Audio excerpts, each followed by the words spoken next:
Hello everyone, welcome to my YouTube channel. तर आजचा video खास करून महिलांसाठी आहे की ज्या महिला डेली वेअर मध्ये सुद्धा साडी ट्रेक करतात. त्यांना साडी कॅरी सुद्धा करता येते. सो त्यांच्यासाठी स्पेशली हा व्हिडिओ मी बनवला आहे. तर व्हिडिओ शेवटपर्यंत नक्की बघा. ज्यांना मेकअप करायचा आहे तर त्यांना जमत नाही, त्यांनी सुद्धा हा व्हिडिओ बघा. त्यांना शेअर करा. प्लस त्यांच्याकडे मेकअपचे प्रोडक्ट्स आहेत पण त्यांना मेकअप कसा करायचा हे माहिती नाही, किंवा त्यांच्याकडे खूप कमी प्रोडक्ट्स आहेत. तर त्यांना मेकअप कसा करायचा आहे कमी प्रोडक्ट मध्ये ते सुद्धा माहिती नसेल, त्यांना सुद्धा हा व्हिडिओ शेअर करा. सो मी आजचा व्हिडिओ हा बजेट फ्रेंडली दाखवणार आहे की तुमच्याकडे जे प्रोडक्ट्स आहेत तेच वापरून तुम्ही खूप सुंदर असा लुक तयार करू शकता, सेल्फ मेकअप करू शकता. सो तुम्हाला कुठेही जायचं असेल फंक्शनला, पार्टीला, सो त्यासाठीही तुम्ही हा लुक एकदम इझिली आणि एकदम कमी टाइम मध्ये करू शकता. तर सर्वात आधी माझे जे क्लिप्स आहेत हे त्यांना मी लॉक करणार आहे आणि छान असा मिस्ट स्प्रे करणार आहे. जर तुमच्याकडे मिस्ट नसेल तर तुम्ही बर्फ सुद्धा वापरू शकता, चेहऱ्याला लावू शकता, किंवा बर्फही नसेल तर लावला नाही तरी चालेल. त्यानंतर हे आहे मिस्ट, त्रिकोणचं मिस्ट आहे. याला छान असं एक मिनिट ड्राय होऊ द्यायचं आहे आणि त्यानंतर मॉइश्चरायझर लावायचं आहे. तर मिस्ट का वापरतात? मिस्ट हे आपल्या स्किनवरती एक हायड्रेशन देण्याचं काम करतं. आपण मेकअप करतो तेव्हा तो मेकअप ड्राय न होण्यासाठी किंवा त्याच्यामध्ये एक हायड्रेशन टिकून ठेवण्यासाठी हे मिस्ट काम करतं. माझी स्किन ड्राय आहे तर मी हे बायोडर्माचं क्रीम बेस मॉइश्चरायझर वापरते आहे, जेणेकरून माझ्या स्किनला एक मॉइश्चर द्यायचं आहे. सो ज्यांची स्किन ऑइली आहे त्यांनी जे जेली बेस मॉइश्चरायझर्स येतात ते वाले यूज करायचे, म्हणजे त्यांचं जे ऑइल आहे फेसवरती ते कंट्रोल करेल.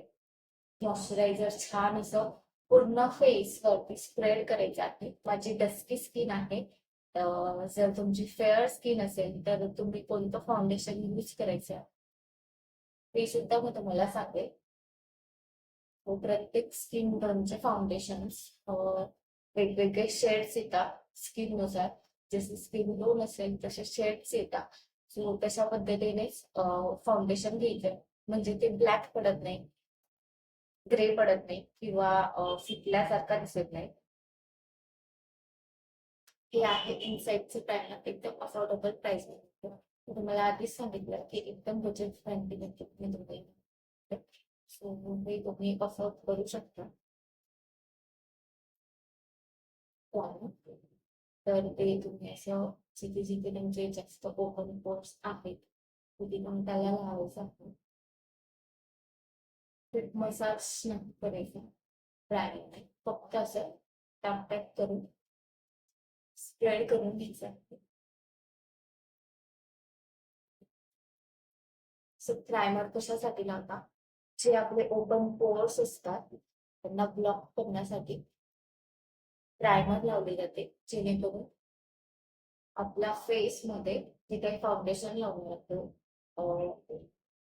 कॉन्टॅक्ट लावणार, जे कोणतं प्रोडक्ट असेल ते डायरेक्ट स्किन मध्ये जाऊ नये म्हणून प्रायमरचा वापर केला जातो. सो तुम्हाला दिसत असेल एक पॅन्ट असा दिसणार आहे माझ्या फेसवरती. प्रायमर नंतर कन्सिलर करायचं आहे. कन्सिलर करण्यासाठी जे आपले डार्क सर्कल्स आहेत किंवा पिंपल्स आहेत, त्यांचे डाग आहेत किंवा पिंपल्स, रेडिश पिंपल्स आहेत, तो त्यांना हाईड करण्यासाठी कन्सिलरचा वापर केला जातो. आपले फेसवरती जे प्रॉब्लेम्स आहेत त्यांचा एक टोन डार्कर शेड घेऊन कन्सिलरचा कन्सिलिंग करायचा आहे, म्हणजे ते प्रॉब्लेम्स हाईड करायचा. माझ्या फेसवरती जास्त डाग नाहीये तर त्यासाठी मी फक्त माझे अंडर आयज आहे आणि हाईड करणार आहे.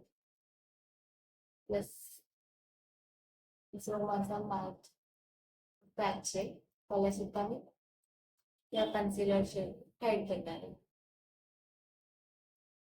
जेणेकरून माझी एक स्किन टोन दिसेल एकसारखे. इथे पण आपल्याला थोडं ब्लॅकिश असतं, तो इथे पण लावायचा आहे. तर मी थोडंसं डॅम ब्युटी ब्लेंडर घ्यायचं आणि एकदम हलक्या हाताने टॅप टॅप करायचे. पिंटोचं परफेक्ट शेड, एक टोन लाइटर असं फाउंडेशन घेते आहे. तुम्ही फॉरएव्हरचं फाउंडेशन घेऊ शकता. हे प्रो आर्टिस्ट आहे. तुम्ही नॉर्मल फाउंडेशन येतं ते घेऊ शकता, कारण की त्याचं कव्हरेज हे थोडंसं थिन आहे आणि याचं थिक आहे. मीन्स हा एच डी लुक देणार, ते तुम्हाला नॅचरल लुक देणार. तर तुम्ही फॉरएव्हरचं फाउंडेशन यूज करू शकता जर तुम्हाला डेली वेअरमध्ये, किंवा तुम्ही हाईड करून दिलेले आहेत. त्यानंतरून हे फाउंडेशन आहे माझ्या स्किन टोनच्या एक टोन लाईटर शेड. तर मी खूप असं फाउंडेशन न घेता एकदम नॉर्मल फाउंडेशन घ्यायचं आणि पूर्ण स्किन वरती ब्लेंडरच्या साह्याने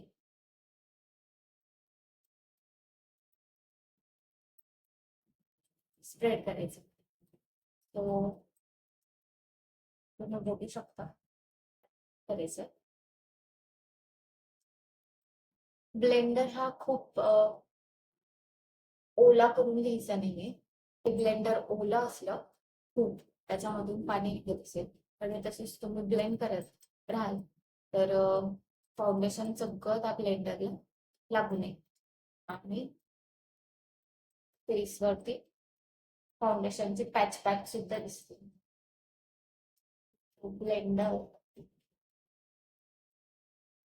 एकदम नॉर्मल असं ओलं करून घ्यायचं.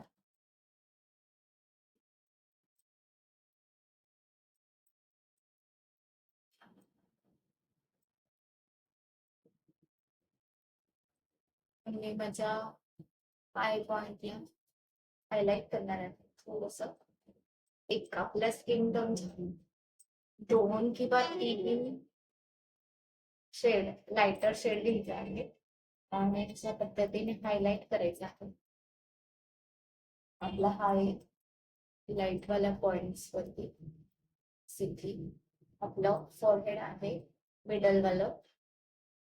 त्यानंतर नोज आहे, नोज ब्रिज, त्याला आपण नोज ब्रिज म्हणू शकतो. त्यानंतर अंडर आईजला अशा पद्धतीने एक ट्रायंगल शेप मध्ये करायचं आहे. हा एक आणि हा नॉर्मल, ते तुम्ही बघू शकता कसं हायलाइट्स होत आहे पॉइंट्स. तर मी क्रीम ब्लश यूज करणार आहे. तो स्विस ब्युटीचा क्रीम ब्लशर आहे.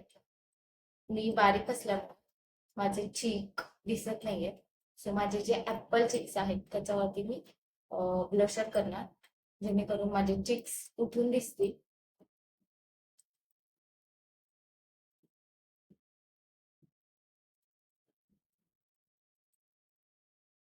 तर ब्लशर लावून झालेलं आहे. क्रीम ब्लशर वरती मी पावडर ब्लशर लावते, जेणेकरून ते ब्लशर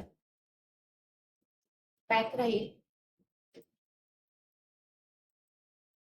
सो असं स्माइल करायची, त्याच्यानंतर ब्लशर लावायचा, म्हणजे एक परफेक्ट लुक ब्लशरचा येईल आणि व्यवस्थित लागेल.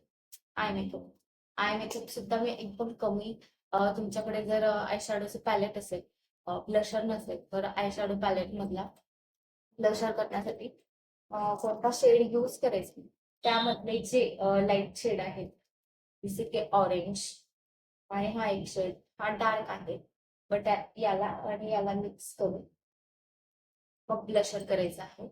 नाहीतर हा एक शेड आहे पिंक वाला, पीच वाला आहे, तो सुद्धा तुम्ही यूज करू शकता ब्लशर म्हणून.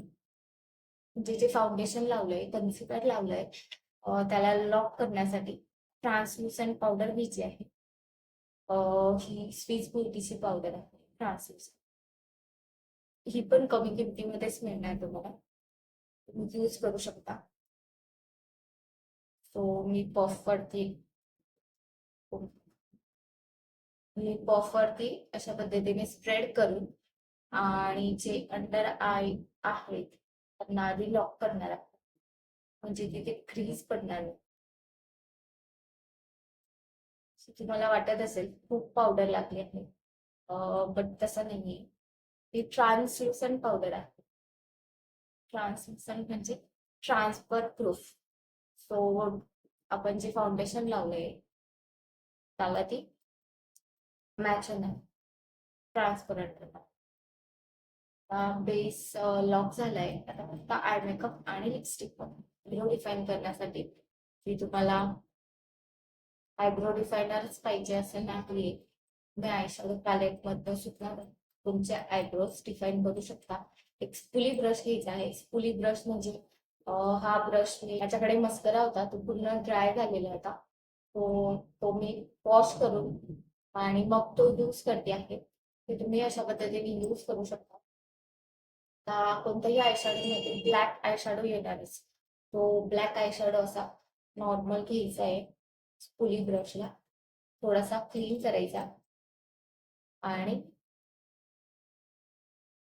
जो तुमचा आयब्रोचा शेप आहे त्या शेप मध्येच हा ब्रश फिरवायचा आहे.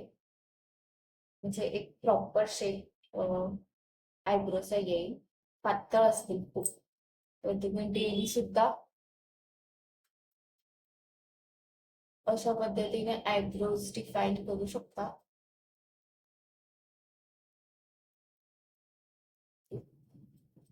हा जो ऑरेंज शेड आहे तो मी घेतलीये. ऑरेंज कलर शेड जी की आपली क्रीज लाईन आहे ना, ती लाईन दिसतीये ना, ती वाली क्रीज लाईन, त्या क्रीज लाईनच्या वरती मी हा शेड स्प्रेड करते.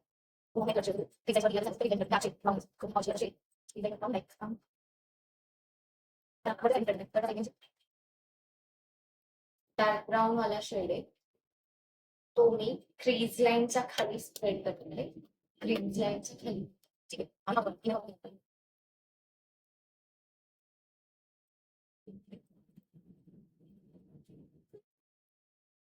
ब्राऊन शेड खालच्या साईडने लावला आहे आणि त्याच्यामध्ये ऑरेंज कलरचा शेड क्रीज लाईन मध्ये स्प्रेड करते. माझ्याकडे हे जेल लाइनर आहे तर ते मी शांत श्वास घ्यायचा आहे, थांबायचं आहे आणि पटकन लावायचं. जर आपण श्वास घेत घेत लावलं तर आपला हात हलणार आणि लायनर चुकून जाणार.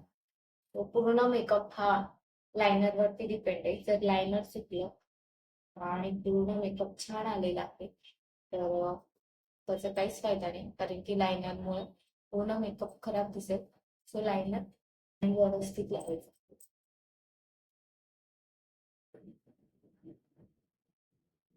मिडल वॉटर करायचं, मिडल टू आउटर कॉर्नर करायचं. फक्त कॉर्नर पर्यंतच लावायचंय, कॉर्नरच्या बाहेर लाईन करायची नाही. एकदम सिंपल लाईन कसं लावायचं तेच दाखवते. बिकॉज आपण जेव्हा विंग करायला जातो तेव्हा तो चुकतो, त्याच्यासाठी प्रॅक्टिस करावी लागते. तर आता हे लिपस्टिक. सो लिपस्टिक लावायला कोणताही डार्क ब्राऊन कलरची लिप पेन्सिल घ्यायची आहे. डार्क शेड, डार्क ब्राऊनच पाहिजे असं नाही, कोणत्याही डार्क शेडची.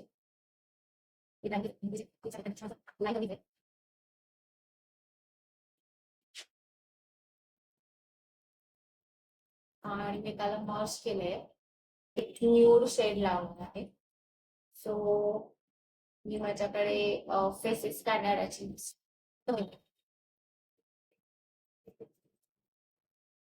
पूर्ण मेकअप कम्प्लीट झाला आहे. एकदम सिंपल. तर हा आहे माझा फायनल लुक. कसा वाटला कमेंट करून नक्की सांगा. लाईक करा, शेअर करा, सबस्क्राईब करा. नेक्स्ट व्हिडिओमध्ये तुम्हाला काय शिकायला आवडेल ते सुद्धा मला कमेंट करून नक्की सांगा.